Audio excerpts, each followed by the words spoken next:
Donc on est toujours en direct de l'espace Hubert Poignant de Noirmoutier où on est en train de célébrer les 30 ans du G9 de Noirmoutier, voilà, je cherche mes mots, je sors de table, c'est pour ça. Et je suis avec Franck Joubert, donc je vais le laisser se présenter. Bonjour, bonjour déjà. Bonjour, oui aussi. Je suis bien content d'être là, on est venu de Poitiers ce matin et on a revu, heureusement que les catastrophes d'hier s'est apaisé et que tout le monde était au travail. On voyait les gens en train de remettre un peu tout en état. Ah oui. Et on a retrouvé bien sûr nos bords de mer. La Vendée, ça aurait pu être du Poitou-Charentes, mais bon, voilà, c'était l'histoire, on a parlé autrement. Alors, moi, je suis Franck Joubert, c'est en tant que secrétaire régional de la CFDT que j'ai lancé les groupes employeurs, à vrai dire, parce que je pensais que c'était un outil extrêmement intéressant pour les emplois qu'on disait, entre guillemets, précaires. Voilà. C'est pas des emplois précaires. Les gens sont pas précaires. Les gens sont dans une situation peut-être précaire, mais ils sont compétents, et c'est leurs compétences qu'il faut mettre en valeur. Je suis entièrement d'accord avec vous. Donc c'est pour ça que j'ai pensé qu'à ce moment-là, il y avait une occasion, et on a lancé les groupes employeurs en 88, après la loi de 85, dans l'agriculture d'abord. Oui. Parce que c'était né.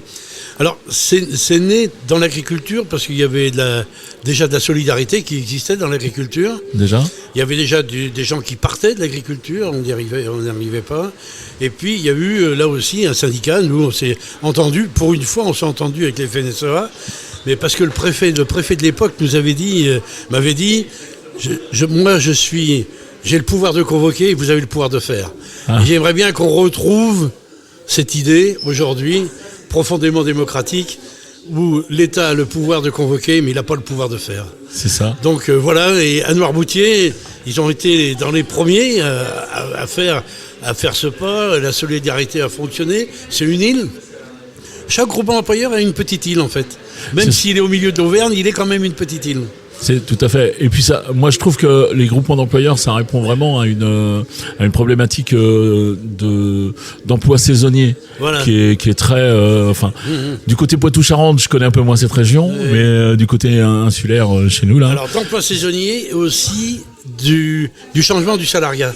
Le salarié veut donner un sens à son travail. C'est ça. Et donc aujourd'hui, il va allier vie personnelle, vie professionnelle et les valeurs qu'il défend dans son travail. Il ne veut pas faire n'importe quoi. Voilà. Donc les jeunes, on le voit de plus en plus avec les jeunes. Donc le groupement donne le socle. Chaque chômeur devrait être adhérent à un groupe employeur. C'est ça. Et on n'aurait pas besoin de l'insertion, on n'aurait pas besoin de zéro chômeur, on n'aurait pas besoin de tout ça. Les employeurs et syndicats responsables construisent un système qui est le même que celui de la retraite ou la sécurité sociale après la guerre. Et on le fait pour la garantie emploi. Donc GE, pour moi, c'est garantie emploi. Garantie emploi, voilà. Plutôt que groupement d'employeurs, garantie emploi. Plutôt que groupement employeur. Ouais, j'adore. Parce que j'ai eu beaucoup de mal en tant que syndicaliste à défendre des groupements employeurs, je peux vous dire. Bon, en tout cas... à Noirmoutier, bien content d'être là. J'ai des amis qui sont là. Le président m'a accueilli tout de suite. On se connaît depuis longtemps. Puis on partage les mêmes valeurs. Et puis on est là aussi pour faire un petit peu la fête quand même. 30 ans... Il n'y a pas de problème. On va fêter les 40 ans de la loi. Oui. La loi a 40 ans. Et la particularité de cette loi, c'est pour ça que je pense il y a à creuser un peu plus, c'est que cette loi, elle a été prise en charge par les intéressés eux-mêmes. C'est-à-dire que ce sont les groupes employeurs qui ont construit les CRGE. Oui, je suis. Et qui ont construit la solidarité, qui ont construit l'adaptation de la loi. Ils se sont emparés de la loi et on continue à faire vivre la loi. C'est-à-dire on fait des propositions de transformation de la loi.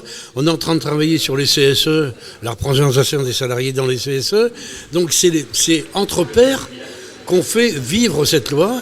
Et que, moi, je pense que c'est significatif sur le type de démocratie participative qu'on souhaite mettre en place. Ouais. C'est que la loi n'est bonne que si les intéressés eux-mêmes s'en saisissent. C'est ça. Et en sont co-responsables. Vous avez un discours, j'adhère moi. Hein. Ouais, d'accord. J'adhère. Par contre, je vais vous souhaiter quand même bon courage. Merci, parce qu'il y a encore du chemin. En ce moment, ça devient un peu plus dur même. Ouais. Bon, je vous remercie beaucoup d'être passé à notre micro et je vous souhaite un bon après-midi.